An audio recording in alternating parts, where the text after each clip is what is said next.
I think there are some young adults that may be listening. I mean, what would you give them as advice if they're starting their first job in their new career? Work hard, work with excellence, like be really great at what you do and be curious, learn a lot, get better at it. So like work to improve, work for education, not for money, so like you're there to learn something. And as you make money as a byproduct of doing a good job, be generous with it. And so, keep what you need and give more than you're comfortable giving and start at an early age so that you can continue in that. And I think of giving, to 501c3s, nonprofits, organizations that better the world.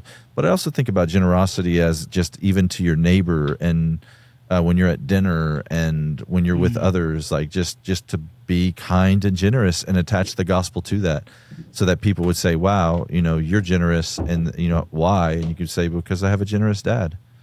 And, the cattle on 1,000 hills belong to him. I love it. I've heard you say God wants to go to work with you, and that really stuck with me. How would you expand on that? Yeah, it's just like you work as well. I'll back up and just say this. I've been on several mission trips, international mission trips. I've been to Haiti 6 times. I've been to the Amazon jungle 3 times. I've been to Africa twice. So just, different trips. And when we're coming back, and I've led some of those trips I've led, and on the trips I've led, when we're coming back, people always say the same things. They always say, man, I wish I understood the language. I wish I didn't have to share the gospel through an interpreter. I wish I understood the culture better. And I wish, I didn't have to raise so much money, to come. The $5,500 I had to have people give to this so that I could get over there. And I just say, hey, listen, you are going back to a place where you understand the culture, where you speak the language, and more than likely they're going to pay you to be there. Like that's your mission field. And so I've been in those places, Haiti, Africa, Brazil, and I've never seen a darker mission field than corporate America. I mean, corporate America was the darkest mission field I've ever seen. And furthermore, I could go to Saudi Arabia. I worked at AT&T on the 8th floor.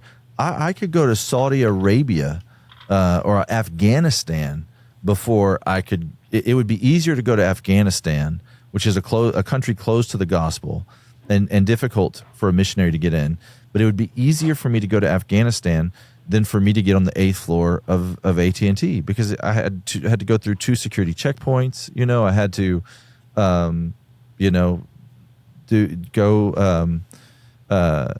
have the credentials to be there, to be employed there. I had to go through interviews.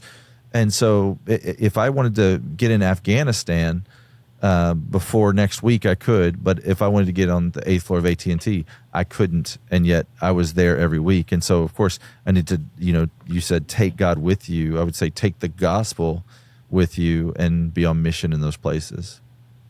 I love it because, that's where you're planted. And there's a reason why the Lord has you there. And sometimes we just have to trust the Lord's providence. And that's where you are. We're trying to always plant ourselves somewhere else. And sometimes this is exactly where you need to be. And if we're working unto the Lord and we're giving him the credit for it, and I think that's a good place, very fertile ground for us to be sharing the gospel. And I think for my advice to someone that's starting the first job in their new career is as you work unto the Lord and you get these pay raises and promotions, I think it's very easy to say, well, I'm working hard, so then I must increase my, lifestyle to keep up and show everyone that I'm working so hard.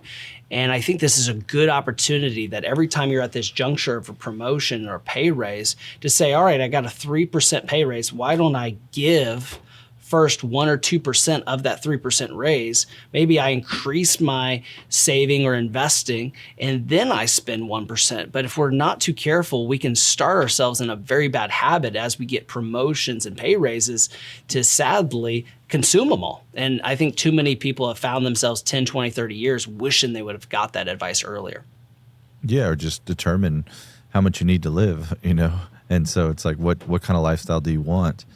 And a lot of times, if you're like, okay, I need, I'm just going to throw a number out there and say, well, I need 60,000 to live on. And when I look at my rent and when I look at my food and whatnot, well, then it's like, all right, well, when you make 120,000, like, why, are you giving away 60? Like, what does that look like? And so that's something I would challenge young people to do too, is just to think through, all right, what do I want my standard of living to be?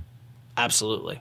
Because then it just changes the question completely. It's not, how much can I afford to live on versus how much can I afford to give? And I think that two different questions is so important.